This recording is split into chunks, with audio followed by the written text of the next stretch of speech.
രഘുവേട്ടാ,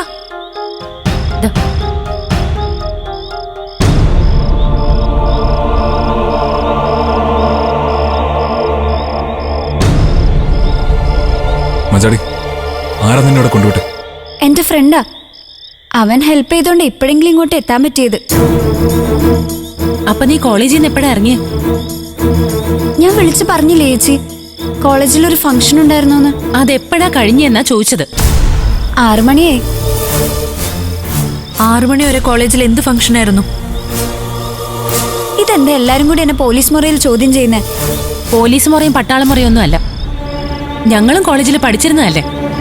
എന്ത് ഫംഗ്ഷൻ ആയാലും ദൂര സ്ഥലത്ത് താമസിക്കുന്ന കുട്ടികള് ബസിന്റെ സമയം നോക്കി ഇറങ്ങും, പ്രത്യേകിച്ച് പെൺകുട്ടികള്.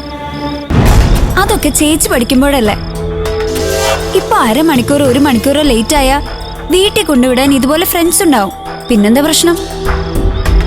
മഞ്ചാടി, അത്രയ്ക്ക് ഇമ്പോർട്ടന്റ് ആയിട്ടുള്ള എന്തെങ്കിലും ഫംഗ്ഷൻ ആയിരുന്നോ? കൃത്യമായിട്ട് വഴി പോലും പരിചയമില്ലാതെ നീ ആദ്യമായിട്ട് ഇവിടുന്ന് കോളേജിൽ പോയതല്ലേ? ഞങ്ങളെല്ലാരും അതിന്റെ ടെൻഷനിലായിരുന്നു.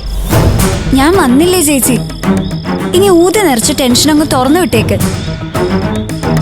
മജാടി, നമുക്ക് ഇന്നത്തെ കാര്യങ്ങൾ വിട്ടേക്കാം. പക്ഷെ ഇനി ഇവിടെ ആർക്കും ഇങ്ങനെ ടെൻഷൻ അടിക്കാൻ പറ്റില്ല. നാളെ മുതൽ ദാസങ്ങളുടെ വീട്ടിൽ താമസിച്ച് കോളേജിൽ പോയാൽ മതി. ഞാൻ അങ്ങളെ വിളിച്ചു പറയാം. ഞാൻ ഇനി അവിടെ പോയി താമസിക്കുന്നില്ല. എനിക്ക് ഇവിടെ നിന്ന് കോളേജിൽ പോയാൽ മതി. എന്നെ ആരും ഇവിടെ നിന്ന് അങ്ങോട്ട് പറഞ്ഞയക്കാൻ നോക്കണ്ട. നിക്കടി.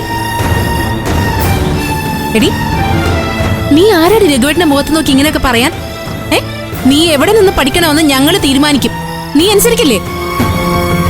രഘുവേട്ടൻ എന്നല്ല, അച്ഛൻ വന്ന് പറഞ്ഞാലും ഞാൻ ഇവിടെ താമസിച്ച കോളേജിൽ പോവൂ. നിക്കടി അവിടെ. നീ അങ്ങനെ അങ്ങ് പോയാലോ? അമ്പിളി, അവളെ വിട്ടേക്ക്. കോളേജിൽ പോയി ക്ഷീണിച്ചൊന്നുമല്ല, വല്ലതും കഴിച്ച് റെസ്റ്റ് എടുക്കട്ടെ. രഘുവേട്ടാ, കുഴപ്പമില്ല അമ്പിളി. കുട്ടികൾ വിവരക്കേട് കാണിച്ചാ നമ്മളാ ക്ഷമിക്കേണ്ടത്. നമുക്ക് നോക്കാം. നീ ചെല്ല്.